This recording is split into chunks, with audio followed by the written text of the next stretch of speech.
Buongiorno e ben ritrovati con una nuova edizione del TG Flash di New Sicilia. In apertura incidente stradale sulla statale 114 tra Priolo e Siracusa.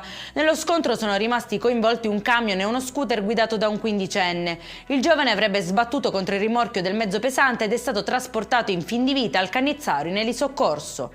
Tentato omicidio a Niscemi nel Nisseno, dove un diciottenne è stato accoltellato da un coetaneo dopo una lite per futili motivi. Il giovane si è presentato al pronto soccorso con ferite da arma da taglio ed è stato sottoposto a intervento chirurgico. In manette invece l'aggressore 19enne.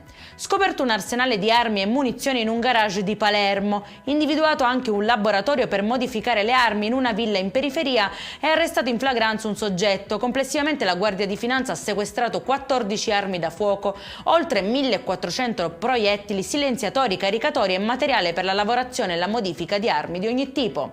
Arrestato invece un 52enne dopo una lunga sequenza di furti registrati nelle ultime settimane nei garage dei condomini della zona Borgo di Catania. Il ladro seriale, tra l'altro, in un'occasione si è accorto della presenza della telecamera e, guardando direttamente in video, ha persino pensato di farsi beffe mimando con la mano il gesto di fare silenzio.